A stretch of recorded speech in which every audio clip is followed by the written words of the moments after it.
Are you rolling too? Yeah. Hey, let me see, actually. Yeah. Awesome. Hello, listeners. Welcome back to Pleasant Evenings Talks Gundam. Right, what were we called? I guess this one is gonna be called... So we started out with Mobile Suit Book Club, followed by Mobile Suit Zeta Book Club. This one is Mobile Suit, the Novelization Book Club. I was trying to see like where it would fit, but it's just like a lot of just like single words. The best I could think of was the book clubization. The book clubization. Mobile Suit Book Club, Awakening, Escalation, and what was the third one called? Awakening, Escalation, and Confrontation.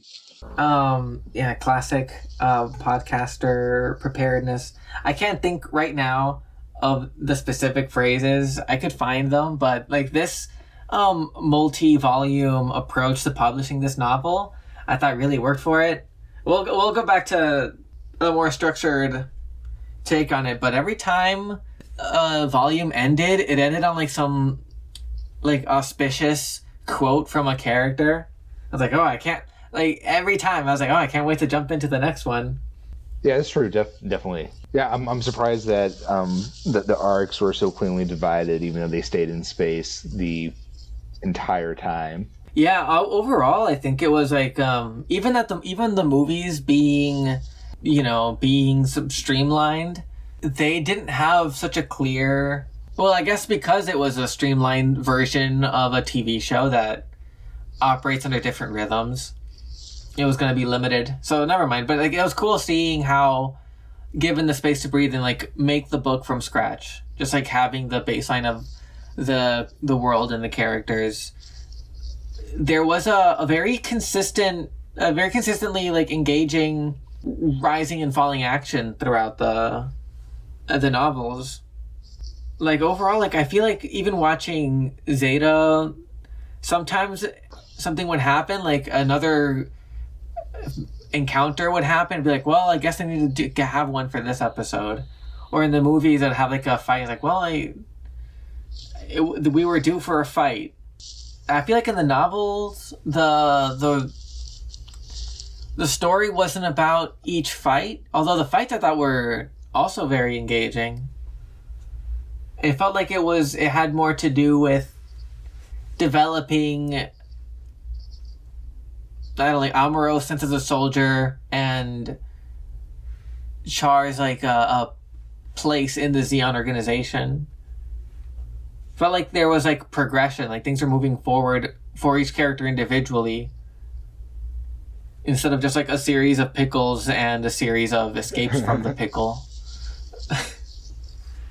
Yeah, I agree. I thought this one gave far more depth into the context and the politics of the Earth Federation and the sides leading up to the 1 year war. Yeah, it was very welcome. It was a great companion to the original string of movies that we saw. I wonder how it would read if I didn't have any sense of like what the characters looked like, or the overall, I don't know, like tone communicated. Because like those info dumps, like if I was reading it, what am I trying to say? Like those info dumps to me like were welcome because you had that background already. Yeah, and I'd watch the show thinking like I'd love to hear more about that. And so like the info dump would come, and already being familiar with the show, just being like happy to like get a peek at the other side. If I was just reading it, I think that would like really mess with the flow for me. Because like how many times do we need to hear someone explain how Zeon Daikun felt about the newtypes? Like I feel like we have that explained like 6 different times spread throughout these novels. Yeah, but then 6 other times we had entirely different explanations of new types. Are they super soldiers with psychic powers and like espers, or are they not? Yeah, the reveal ultimately, I think that's interesting because yeah, like Zeon is like, or I guess I'll call him Daikun because Zeon is, that's confusing. I'll call him a Daikun or Zoom Daikun. Zoom. ZZD. Zoom. I like Zoom. Zoom. Yeah, Zoom's good. He's a character we only hear about and who's very meaningful to different characters for different ends. So, like, it's interesting how, like for Sayla, like, oh, Zoom said this means something different than for Char. And, like the whole thing about how, yeah, I think he used to be called Degwin, but in the book they call him something else. I thought it was Degwin. It's still Degwin? I didn't notice any name changes. Besides, like, Char is Shah, and Kystelia is Krishia, at least in my book. Oh, so my book was the 2004 edition where they unified the translations. Oh, okay. I think I read an earlier one, so all the names were remixed. Oh, and your version is the white base. Because mine, it was kind of flipped, where instead of being a Pegasus class ship called White Base, it was a White Base class ship called the Pegasus. Yeah, mine was also flipped from the anime. They had kept that. Oh, that's interesting. I wonder which is preferred.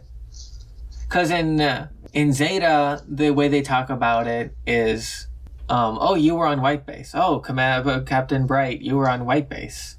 The famous hero of White Base, or whatever. I think for the anime, we're going to see White Base for the name of the ship more consistently. Yeah, it doesn't like matter too much, especially especially like knowing now that the novel is a drastically different canon. Well, canonicity's overrated anyways. But yeah, completely different canon. Yeah, we should touch on that later. Because like that ending, we're definitely gonna have to like talk about. Oh, for sure. The different. For sure. So Degwin then, like he had to use Zoom's memory to help consolidate his power, and damn, I just read this. I've seen the story twice and already forgetting all the names.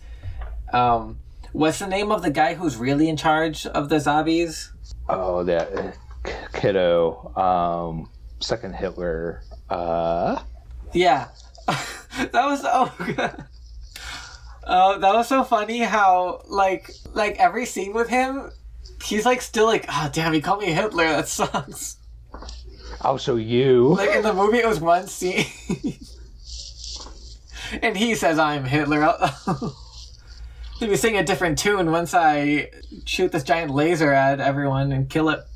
Even more people. He thinks I'm Hitler. Would Hitler create a master race of Supermen? I don't think so. Giran. Giran? Giran. Yeah. Yeah, Giran. And in my book, his name was Gren. Gren. See, that's part of why I got mixed up. It did, like everything. I had to relearn all the names a little bit. Is Amuro still Amuro? Yeah, Amuro is still Amuro. Char is Shah. That works for him. I wasn't sure. I think like my version was also kind of weird. Where it feels like they it feels like they digitized like a physical copy, and then so sometimes the first time Hitler came up, for example, it was written as Flitler. No, I had the occasional weird typo like that, like Secrets was Zeritz or something, like just random tidbits of typo code, and sometimes spacing would break weird. Yeah. Right, yeah, there'd be like a paragraph break in the middle of a sentence. I'm going to assume the physical editions didn't have that. Right. I did consider getting those physical editions. As this thing goes on, I'm going to amass a Gundam library of sorts. I'll have a corner for Gundam. It's a world I enjoy being in. even, it does things I disagree with on occasion, but it's still like it comes together. There's a soul to it. As a whole, I have positive takeaways from it, even with the stuff that I don't agree with. Mm-hmm. So, like, I think, like, the main obstacle for people getting into Gundam is going to be, like, the early stuff is kind of dated and whatever, the pacing's kind of clunky by modern standards or whatever. But that's something that, that one can get used to. The other obstacle, of course, is the sex politics. They go in weird places, but even then, I feel like it's not, like, reactionary. It's just very idiosyncratic. Yeah, I mean, it's clearly where mainstream culture was during 1979. Not to excuse it at all. I don't intend that. It definitely makes it hard for me to enjoy. But I'm not. Something about his politics seem a little weird though. Like some of the stuff that happens or that Tomino says feel like only he could have come up with those sentences. Yeah. It's not like he thinks that women are inherently weak or something. Like, he thinks they have a strange kind of power, but it's... I mean, I don't think he can write a female character at all. And then layer that on with some of his views. It's a noticeable flaw for sure. Yeah. I'll say I don't think they reflect on his politics. It's just like a weird thing that happens near the end where Gren in my version, he's like kind of celebrating after he thinks like he completed, like after he thinks like he pulled off his master plan, and he's got his hand over his secretary's breast, and then the secretary, who I guess is a new type, is like, oh, Cecilia's here. And then like that, and it says like, and it shocked him so much his teacup rattled. So suddenly Tomino makes me picture this guy like in sexual embrace with a woman, but also like holding a teacup on his other hand. It's just like like who knows where, I guess like in his head they were drinking tea. Then it explains like it's a normal thing to drink tea. But then sex just comes into the picture, which in some ways is refreshing. It makes sense for like, young people in stressful, in high stakes situations to find a lot of, meaning or relief or safety in sexual encounter. It makes sense that you have people of different, who are young, dumb, and full of cum to to react, to act accordingly. Right. Yeah, but it always seems to... What do you think it meant when... Oh, I don't know if we should go into more structure. I'm just remembering like different scenes.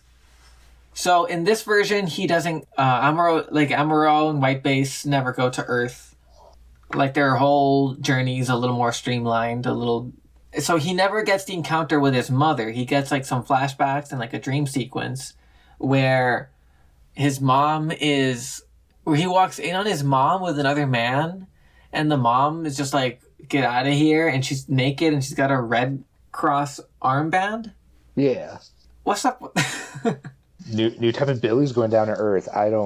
It's Freudian for sure. I don't know. Maybe Tomio's intentions were to stick in some Freudian stuff because new types in psychology, it fits together.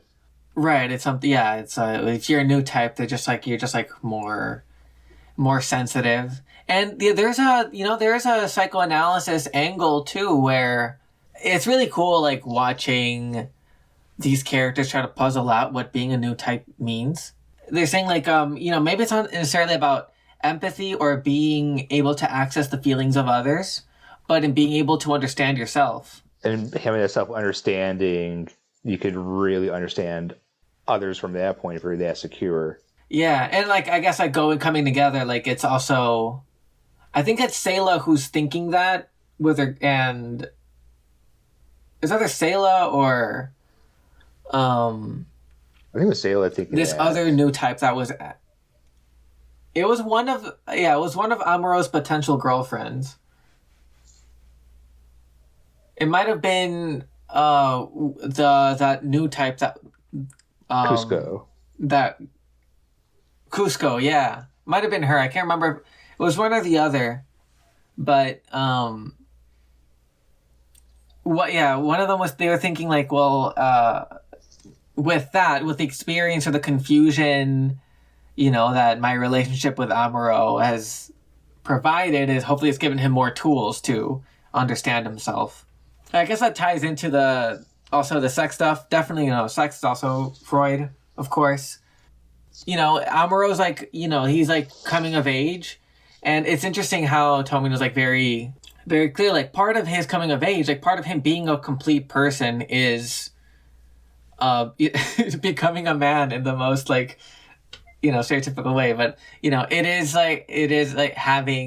exploring this like sexual side of himself as well. Maybe it's a little too like straightforward, where it's like, well, now that he's done sex, he's a little bit more of a man. Like the two things he needed was sex and approval from some kind of father figure guy. And now he's self-actualized. Yeah, now he's self-actualized. Yeah, I mean, the sex stuff isn't bad on its own. I don't know. I think the one part that was super, super cringe with that, and never mind as far as Zeta, you're right, but the one part that made me cringe was the amulets part. Oof! Oh man, that that was wow. That would not be on TV. That was like, well, this is a different media. There are different rules here. That was hard though, because it took a coming of age like arc, and it's like, okay, yes, but it's in this boys' club ultimately. Yeah, that's a great way to put it. Where it's the only like relationship or like sex adjacent thing that is like unimpeachable probably is in the novels is maybe like Mirai's relationship with Bright. Like Mirai actually came out really good in these novels, I think. Yeah, I think so. Bright a little less so. Yeah. Bright, he said something from the get-go that was very sexist. Like, oh, why did she have to say this thing now? Come on. Right, and going back to the amulets, they make so for the people who are simply listening to this podcast and haven't read the book, Tomino left a special surprise for the people that wanted to go read the book. Apparently, in the world of Gundam, it became normal, not only normal, essential for pilots to carry a special trophy from their beloveds, where they would carry around an offering of their lover's pubic hair. And these are called amulets. I want to preface like that concept. That's fine on its own. I mean, there's an element of realism there. I'm sure that was the case in maybe global conflicts, but yeah, I'm sure like maybe there's like a Celtic tribe that had like some kind of thing like that. No, I thought it was as recent as World War II pilots. Oh, you think? Yeah, I think so. You must have gotten it from somewhere, I guess. Where I personally have issue is they found out that Amuro did not get one from Sayla, and it for me it escalated into quite a yeah, they stayed on that topic for a while. It became an issue. Yeah, it was like workplace harassment. Yeah. And going back to how Bright doesn't come out so well. It's when they're about to, it's in the final mission, they're about to like make another push forward, and before they go out, they find out about this, like we request like 10 minutes, we request for Amuro to have 10 minutes with Sayla, and like they say, like Sayla didn't give Amuro an amulet, and Bright is like, oh really? I guess she fucked up again. Yeah. You have 10 minutes. Why are they so mean to Sayla? Yeah, it became this whole thing. Like, if this was if there was an episode in the show, it would be like half the runtime. Yeah, it'd be like the whole arc. No. And then, but that opened up the window for what I'm sure Tomino meant to be like a touching thing, is because maybe he's shy about it or he thinks it's like, not proper. He's like, oh, it's not like me. It's like my friends. They say like I have to get this amulet. Like I need. It's for like my guys. They say like I gotta have this your pubes for this. Like it's for them really. And then she's offended, of course. And later he's like, I should have asked for it. For me? Stuck on it for a while too. Like he had to speak over the intercom. Like, by the way, I was the one that wanted Sayla. Right, and she gives a neutral swinging towards positive response. She just goes, understood. Go on. Like I don't. We can move forward from this. It's fine. Which is weird because I feel like the narration like seems to cast aspersions on Amuro's relationship to Sayla. Like this makes me picture like a young Tomino, like, jumping between short-lived relationships where he's just like thinking about ex-girlfriends, and it's like, but the emotional bond that I had with Lala, which wasn't the same as with Salem, I'm afraid it was just a physical thing. And then he sees her and is immediately like smitten all over again. But I feel like you have to be sure if you're gonna ask for someone's pubes. I mean, if it's gonna mean what every other pilot wants it to mean, yeah, you got to be pretty damn sure. And then, of course, when it happens, when I'll say the biggest deviation from the original show happens and Amuro dies, Kai gets one more, and it's like, it's because he didn't get that amulet. Fucking Kai? But, what's the other deviation? Oh, Fra and the kids. Yeah. They stayed on Luna too. Mm-hmm. And it feels like her characterization really suffered for it. Right. Not that it's weird. He'll this kind of happens with Fa in Zeta Gundam, and like even in the original show, is that like they establish this like girl next door character, and her whole thing is to just sort of be sidelined by the main character as they discover themselves through these other relationships. At least, like, she was able to be present, and at least in the original show, like, Fra was able to be, like, I don't know, have screen time. Here, she was just, in the beginning, Amuro would remember her sometimes. He called her his girlfriend when he got mad at Cusco. Let me see her at the end. Mm-hmm. I miss the kids too. I mean, they were a valuable. They were part of the team before, and now they're just hardly ever mentioned or named. Yeah, in one sense, like, because I don't think like she added much to the original show, I didn't miss it so much. I feel like the purpose of these like girl next door characters is to like establish, a reference point to compare, to track like the character's development. That's fair. I mean, especially in the case of Camille, what did that group call it? Like their playtime or whatever. Every argument that Camille and Fa would have. Oh yeah. And they would get softer and closer to each other as Camille developed. Right. That was interesting because it had to do with like Camille's like commitment to the cause and his motivations for his commitment. And as those change and get deeper and more nuanced, his those arguments get way less severe. Yeah, like having Frabo to compare like Fa is a lot more. She's given a lot more. She's kind of sidelined still, but at least she has that thing where she tries out being a pilot for a while.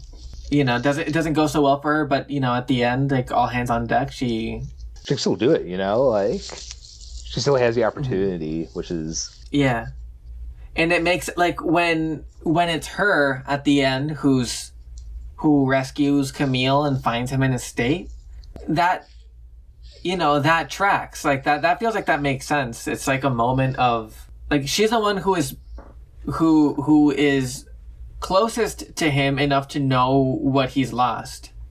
Right. With Fra, it's, I don't know. It feels more tragic with Fra here. Yeah. I feel for her. Like, was she got lipstick, even though that's, not in vogue in the Federation military. It was, I guess, like, I don't know if this tracks, but maybe like it's a good way to look at it in the opposite way, where instead of Fra being a point of reference for Amuro, where he's just like, who am I? Like, what does she mean to me? Well, this is different from how I felt with Fra, so this got to be something. You can, Amuro is like the thing that, like, centers Fra. Like, it's a point of reference for her. That's true. As the world changes with war, she wants to still wear lipstick for him. So it's like a way of, like, holding on to, like, the life that she had before the war, or before, her active engagement, like her active participation, or before Side 7 has to get involved. Yeah. There's more optimistic view for that character type, for sure. Yeah, but it's sad because she never had a shot with him for real. Even before, he already had a crush on Sayla. He would see her at the library, apparently. Yeah, the blondie with the books, or however Amuro would put it. Right. I don't think that the relationship ever really went past attraction.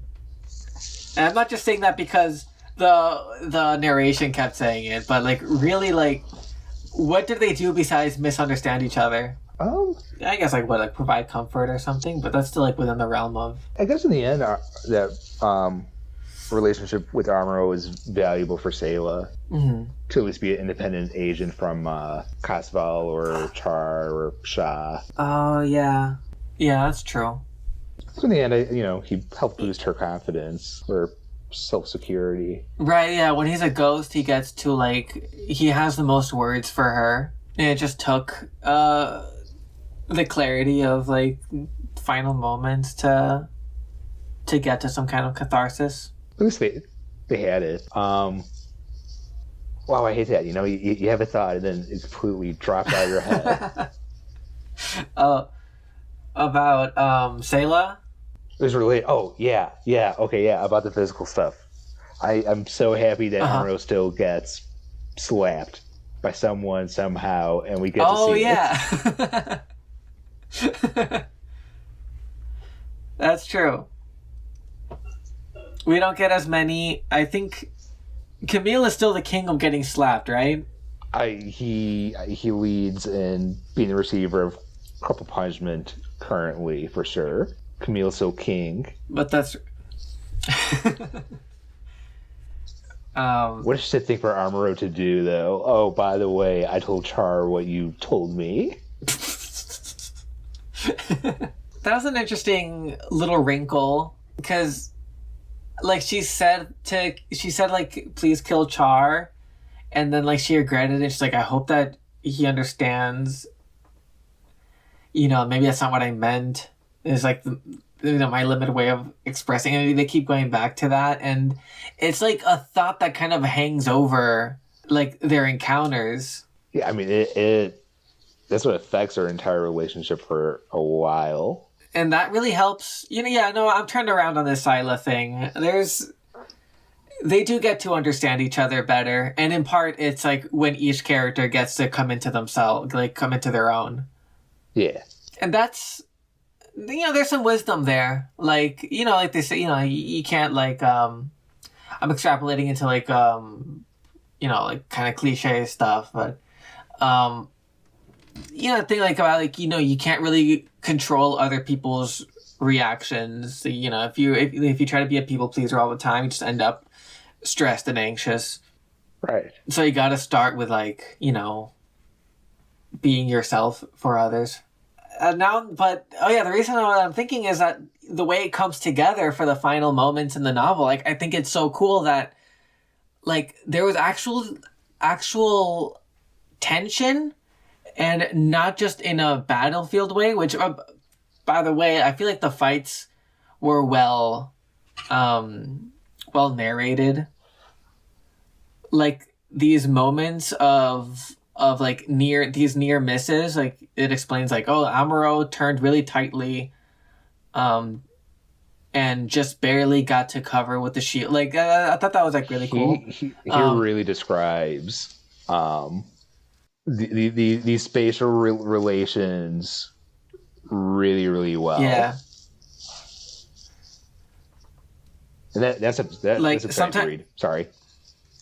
Oh yeah, no, totally. Yeah, spatial relations is, yeah, that's exactly what I was like trying to get at with that. Like when he's like, sometimes it serves a purpose of me reading it and kind of glossing over. It's like, okay, well, talking to the book. Well, the book knows where everything is. When the narration goes like, he turned 150 degrees to go to the other.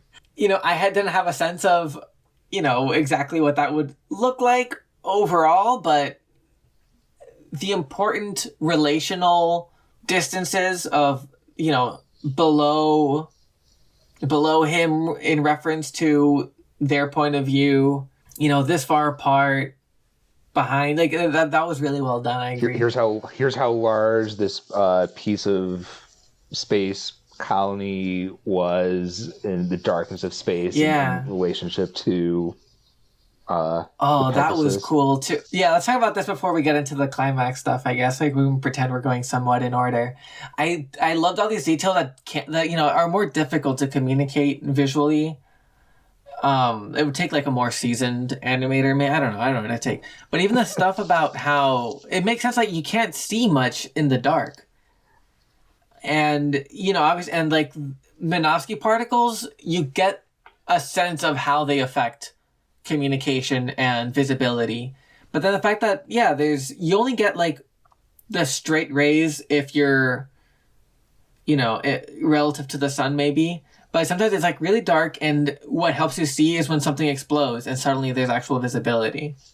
Yeah, and then like the Minovsky particle stuff, like the visibility from the cameras, you get a sense of how difficult it is to navigate a busy battlefield, and then why it's such a coup to be able to have new type abilities, or even just that potential in your intuition. Yeah, it's really, really cool, really well done. I wish we had seen more of that in the movies. I think you kind of get it. Sorry, the contrast from new type potential pilots to ones that were presented with not at all having that potential. Mm-hmm. That was a cool. I don't know. That was a cool read as well. When the Zaku's were approaching Side 7, and it goes over like how dangerous that was for those pilots. Right. And and it was such a cool moment too, where like a lot more characters are. Like in the show, whether or not Bright was new type was like, I forget whether or not they established if he had new type potential. But like when the system cannon goes off and does its thing, and then like everyone gets a shockwave of like this like dark feeling. And it cuts to different characters, like when the shockwave reaches them. That's a really it's really cool when you get to like zoom in on like the interiority of the characters and their degrees of reaction. Right, because some people are more sensitive than others. Some people are. Mariah was literally vomiting as a result of it, I think. Right. Yeah. That was a cool thing. Like she managed to like. Hold on to the steering wheel or whatever, but she did vomit on it. Was that the first time Sayla pissed herself, or? I think so. Yeah.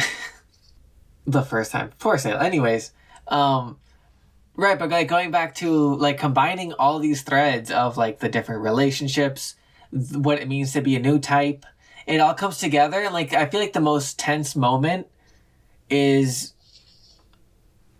like the encounter where Shaw and his cohorts try to like make a truce with Amuro and the not the White Base, but the Pegasus crew. And like the tension there is whether or not they'll be able to bridge the, you know, like the empathetic gap between them. Right, especially with this survival mode going on. Yeah, right after that other huge thing, like if Amuro was less attuned, you know, was less developed as a new type, he wouldn't be so rattled by the death cannon to be able to respond earlier to what's his name? Talia? Sharia. Yeah, like so every time he sends out a message, it just like pisses Amuro off more. He just receives it as a he just receives he receives the how desperate it is. Yeah, the commanding, desperate sentiment of, hey, we have to do this. That's so interesting. Like that feels like a great, like that's like an image I might like just, you know, an emotional image I might keep in my back pocket. For like that feels like it can describe a certain type of interaction that happens a lot, where you might respond to like the urgency or intensity of something before you respond to the content of the interaction. And you know how those qualities are, you know, interact with each other, because like the intensity does like carry information, and it can completely throw it way out of whack. Yeah. even talking face to face. Yeah, the frame of reference is vital. And it's cool that it's not just like an idea, but it is a part of the drama of the story, and it's a major crux of it. And it all comes together there. And the tragedy of Amuro doesn't realize until it's too late. But then in the end, he was able to seal the deal in that those last seconds. Right, that's a nice little message. Like even when it's, you know, when it feels like it's too late, it's not too late. Like whenever you learn your lesson, you gotta follow through. And I thought that was well done. It was sad. It was sad to see Amuro go, but to see that information explosion and be able to reach everyone, that felt worthwhile. Yeah, it was really cool. Did you have you seen End of Evangelion? I have, yes. Oh yeah, so my first thought was like the ending where all the different rays are visiting everyone. Yeah. It's such a cool thing jumping into this Gundam thing. Like I don't know what Hideaki I know he's at least watched the Gundam anime for like I know he must have, just the generation that he is. It seems thematically so right, complementary to each other. Right, because the whole thing of like becoming LCL in Evangelion is like what's keeping you in your shape is your AT field, which is like the absolute terror field. It's just like your fear of other people, you know. And like becoming LCL is like the melding of the breaking of this boundary. So, you know, it is, you know, its own antsy take on the difficulty of many people coming together. I guess like Evangelion is a lot more anxious and a lot more like interpersonal, or, you know, it seemed critical of it almost in some ways. Where you know that individuation still has to be respected or observed. Yeah. Right, like, yeah, when the individuation breaks down, it's apocalypse. It's a horror movie. Everyone turns into orange juice. Yeah, it's a lot more negative, whereas the way that Gundam is cynical about it is kind of political, where, like, maybe there are new heights of interconnectivity that we can achieve, but where are you going to use it to achieve? You know, what's the end goal of even that?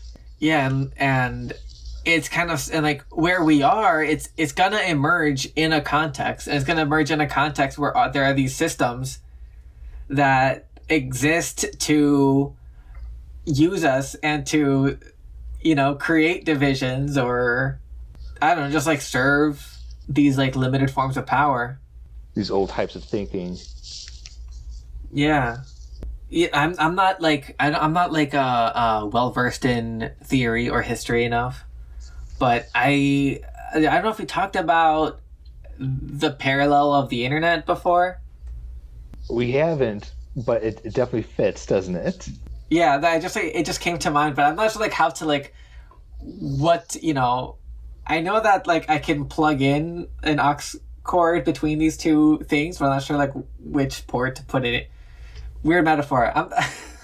How can I say it? Well, so there's a couple ways, right? Where most obviously at an individual level, like we're way more connected now than ever before. Mm-hmm. Then it also clearly affects our relationships with authorship and readership and text and concepts of what an individual is.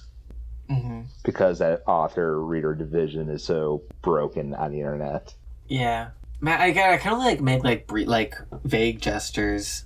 It's the way like everything feels like so immediate and paralyzing on the internet.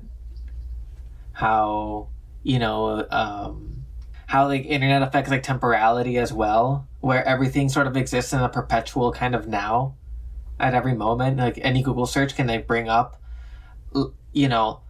last week's news with as much urgency as whatever happened in the last hour. Yeah. I don't know, like that I don't know how to connect it more than just like like just like finding a pun conceptually, but there's the thing where Amuro was sure that Lala was showing him the past and the future at the same time, and like there's a density of communication information in what Amuro was projecting when he died. Yeah, it was super decentralized, all these different points at all the same time, but it still came across clean too. Yeah, I guess that's like the positive way of it coming together. Like it was just as important for Amuro to talk to Sayla as it was for him to visit Frau in her like in his last moments. With Sayla, like he talks to her about moving on, or like coming to terms with how her relationship with Char has changed, because like she still sees him as Caspar. But Caspar is dead. Yeah, there is no more Caspar. It's only Shaw now. Yeah. Speaking of Char, he does very much come into his own at the end here.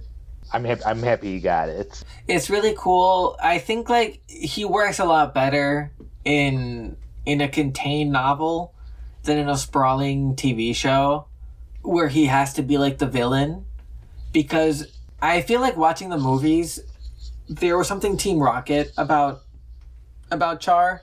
I do love that vibe, but yeah, I mean he fares better here for sure. Yeah, I guess saying like there's nothing wrong with him being Team Rocket. When he's a guy who shows up in a mask and a cape, and he's like, I got you now, and that is really fun. You're right, but it's more but in terms of being like cool or whatever, yeah, having Char like even when he fails, like pulling out some kind of success from it.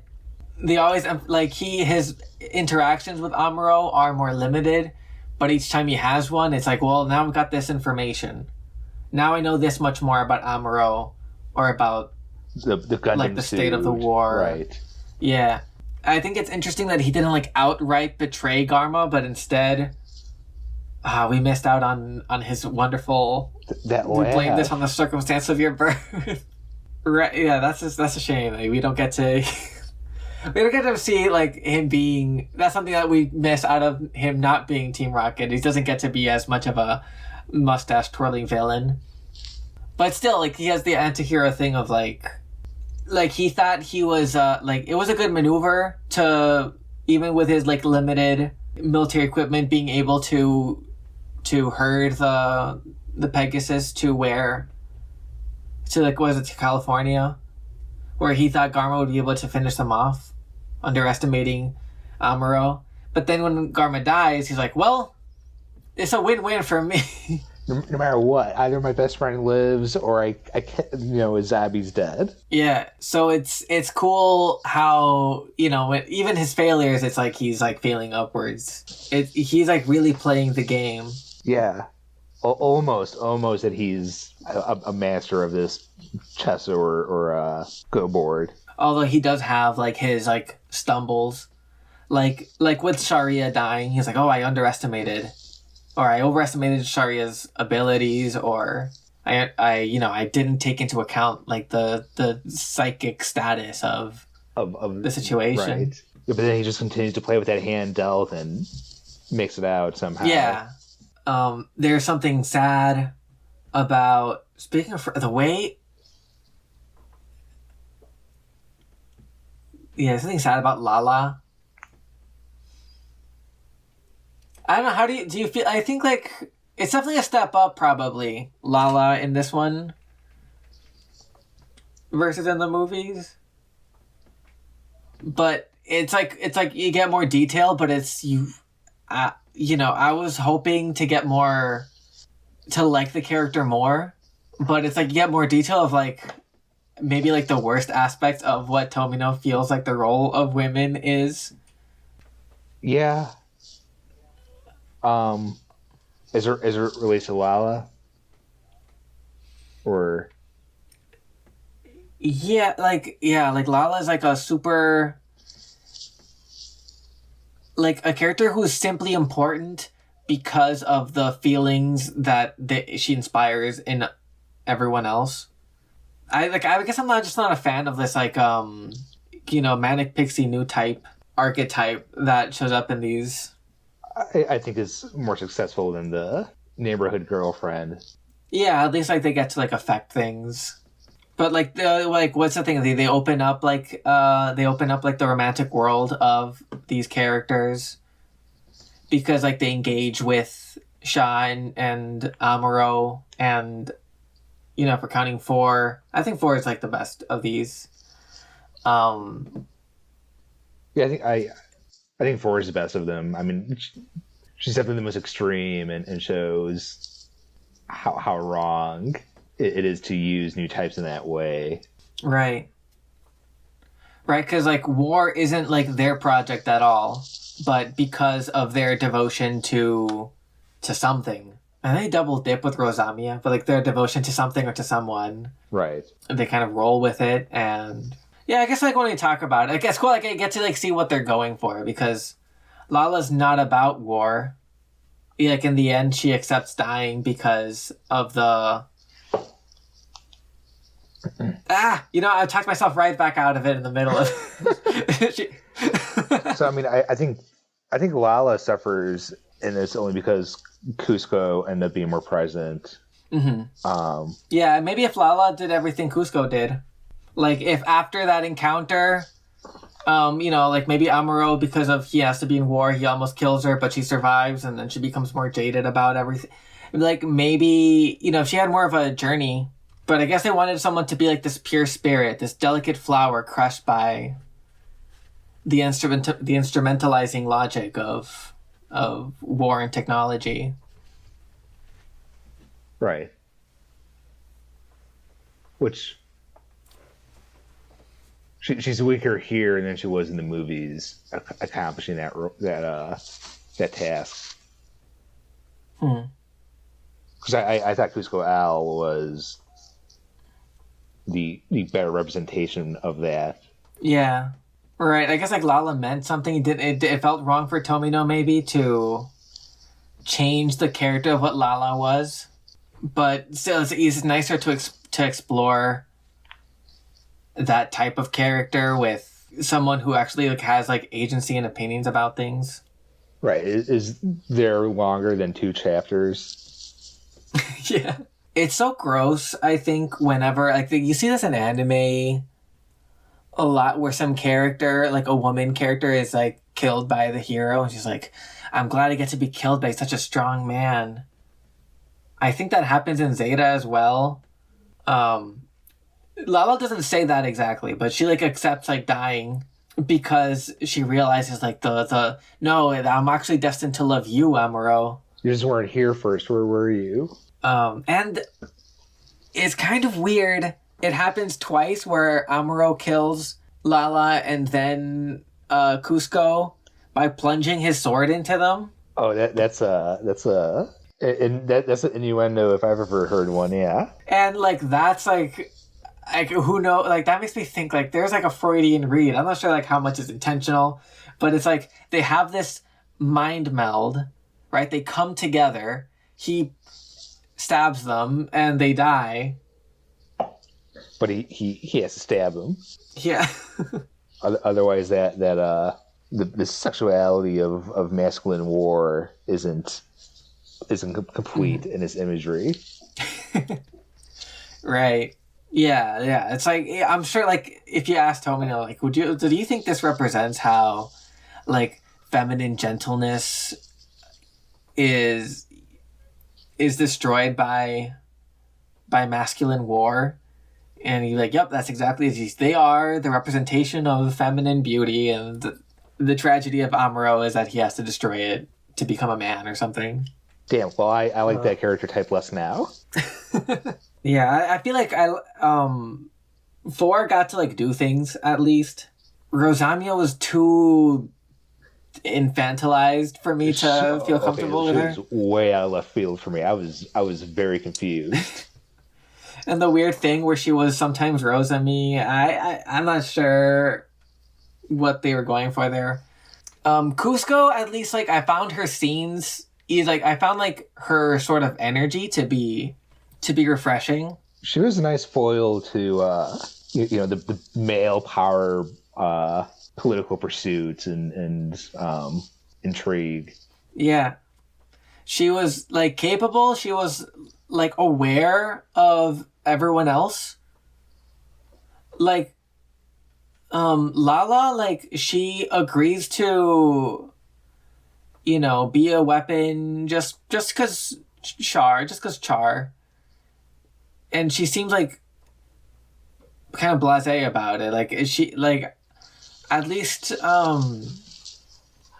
Cusco's, like, aware that she's a soldier. I wonder if Cusco as an archetype fits in less with the manic pixies and more with the lady that wanted to gas entire colonies of billions of people because she wanted to feel like a woman. What was her name? Martha? No, I feel it was an M. Rekoa. Rekoa was her last name. Maybe I'm off in comparing those two, but I don't know where I was going with that. Because Cusco does not come across to me as like Lala or Four or Rosami. She seems to be in her own. Yeah, she feels more grounded as a woman. Like, she, like, makes jokes and sizes people up. Right. Like, sometimes she's, like, ahead of the curve of Amuro. But it's because, Amuro met her when he was too much of a virgin, so we couldn't relate to her. Yeah. Yeah. I guess so. That was funny when, like, they meet each other again, and Amuro is like, just like, oh, I didn't even want us. Oh man! I'm stopping the cart. I have a girlfriend. I can't. So that was, I guess it's a weird thing where it's kind of flipped, where it until she has to be plunged. I forget, like, the full circumstances of their death. Did they do some kind of mind meld? They were having, like, a cool fight where they're, like, shooting rockets at, like, crazy speed, where it's, like, hard for the people to watch, to keep up. Like, it felt like an armada, like two fleets were fighting each other instead of just two fighters. It was a good fight with all the what do you call them? The bits flying around and Amuro invading one after the other, and The bit like that's a cool like bit of weaponry. I love how like technology can affect the plot. Like here's this cool development. Even like if Sharia wanted to, was his name Sharia? Am I getting that? Yeah, he had that it has a stupid name. What was it? the bra the bra bro The is it the bra bowl bra bra bra. the bra. But it was a neat idea. Like it's a analog Psycom U, so it's not like by radio. They were like wired, right? Yeah. Yeah, but that's like a great design that intentionally messes with the perceptive qualities of a new type, because the pressure comes from the center, but the shots come from, what is it, 40 meters away. Not the center. From 40 different directions. Yeah, not the center, yeah. I think that's part of the reason why Kuzco comes out different, is that she gets to be capable in a way that isn't simply because of having these psychic powers. Like even when 4 is capable, it's because she just has this huge Gundam or whatever mobile suit. Like it's not like, yeah, okay, you just have the biggest one. I don't know. Congratulations. I mean, pretty good motivation too, trying to get all the memories back. Yeah, she's the best. She's the best expression of this, like, flower with a gun, this precious. Somehow manipulated into it. Wouldn't be there otherwise. Yeah, but Kuzco feels like a more integrated part of like the Xeon army. So she gets to occupy a different space. I get what you're saying, that she's not quite in the same league, even though eventually she kind of serves a similar purpose. Yeah, I mean they do serve, they do have a bit of a mind meld, and it was impactful though, that London Bridge. Yeah, through, and you get like a bit of backstory, like her parents, or there's like hints of a backstory. I get the sense of like a strict parent, like, no, you're playing the violin wrong. Right. But then you see their demises too with the Federation soldiers. Yeah, it's much more satisfying when they feel like more human characters. Yeah, I agree. Although I do like the trippy effects of it in the anime. So that's one thing. For all the like added detail that I really enjoyed, because like even like like we were saying, like the fights felt immediate, and like they scanned in a way that had a cool bit like sense of danger. I did miss just like seeing the character designs or the mech designs. I'm missing the explosions themselves and the giant robot fights and the rockets and the. Yeah, one thing that really added to my experience reading was that I had I did two things. I listened to two different things while reading. It was Brian Eno's like Apollo 13 ambient album. It's kind of like emotional, space themed background tracks. It would give it a cool effect. Yeah, sometimes they would like line up really well. Like the piano would come in right when like the London Bridge, like it came out right when like there's like a neat like piano passage in that. And the other thing I would listen to would be just like Star Trek room tone. I love that. Like I think I talked about it watching Zeta Gundam. I just love like for a long show like TV, not that it's bad, it's just part of its design. It relies on some kind of status quo. Like you're gonna be coming back, week after week for 50 weeks. And it's because there's some things that you're gonna want, that you're gonna settle into. Yeah. And I did miss like the constant hum. Yeah, it's like that feeling of like sometimes it must be nice to be in a white base, I imagine. Sometimes I bet you're just like getting along with everyone. You're in between battles. You're just working on your mechs, and there's that soft bed of worrying and humming and bleeping. It'd be relaxing, wouldn't it? Yeah. It's gonna be exciting to... I'm excited to go back to the motion pictures version of Gundam. Yeah, there's something to the animation style and the colors, and Yeah. you miss out on it by reading it. It'd be cool if this had been adapted into its own like OVA. Yeah, I feel like there's probably still time to do something like that. It's still going, Any last thoughts? I think we're about ready to wrap up. Yeah. I'm glad we read this though. It really filled in a lot of gaps. It's really cool to see Gundam as a living document, sort of how even the same person will engage with the same ideas in different ways. Yeah, depending on whether or not it's in a group context with Bandai or successful work. I think overall, if we're just gonna get past some of the issues we discussed, it's a net positive for sure. Yeah. Oh, we didn't talk about the ending. Event wise, it was a little bit, as Kai put it, anticlimactic. Mm-hmm. But yeah, damn, was it satisfying? To me, like it was satisfying though. Yeah.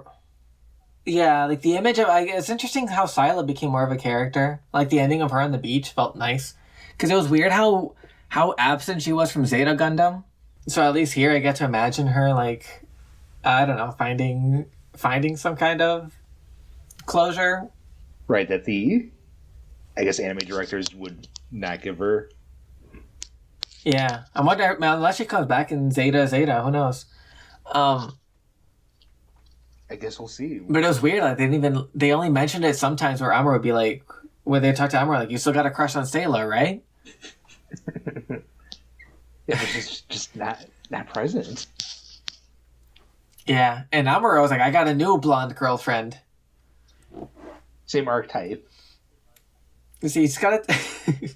But yeah, no, I agree that it was kind of anticlimactic too. Because like the big climax for me was that what we were talking about, like the tension of whether or not Char and Amuro would be able to like join forces.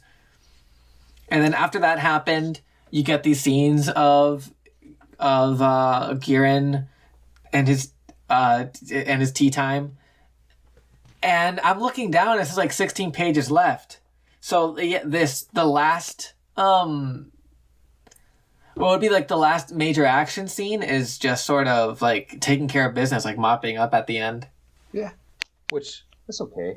It was fine. I mean, again, it was just satisfying. Like, oh, here he is in his limo, but there's Char in his mobile suit. Yeah, that felt like it was an interesting kind of like victory lap ending. And yeah, which.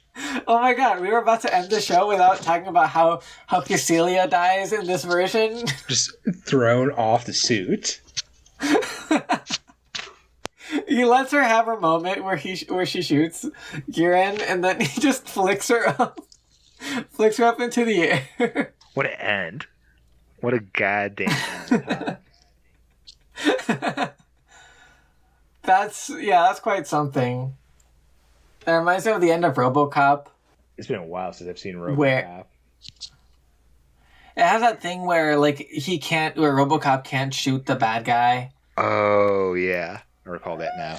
And then it's like, you're fired, and then he can shoot him, and like, what a cool, like, just like, oh, okay, that's all it took. It just needed to happen. That's something, I do want to see, but I would love to have seen it in the clunky 70s, like late 70s animation. Oh, it'd be absolutely hilarious in that old 70s style. Right, where... Yeah, I want to see like the hand just sort of like move in like 6 frames. Whoops! Like without. Yeah, I need like a rapid like abrupt cut to the sound of her screaming. We can only hope and dream. Man, it's a shame. Different, yeah. In a different world. That's a shame. But anyway, yeah. But good book. Yeah, we had fun. I'm glad we got to hit on that before. Yeah. So coming attractions, we're gonna go. Yeah, going back into the world of animation. We're doing Zeta Gundam. After, people consider Zeta 1 a peak for the series. We'll see how the series evolves. Apparently this next one's a little divisive, but... Yeah, we'll see. At least in its beginnings. We'll see. Yeah. Mm-hmm. Yeah, so it's probably gonna be another month before we get Zeta Part 1. And yeah, just be on the lookout. Keep on keeping on. Right. This has been Roberto. It's been Corbin. Right, have a pleasant evening. Many more to come. That's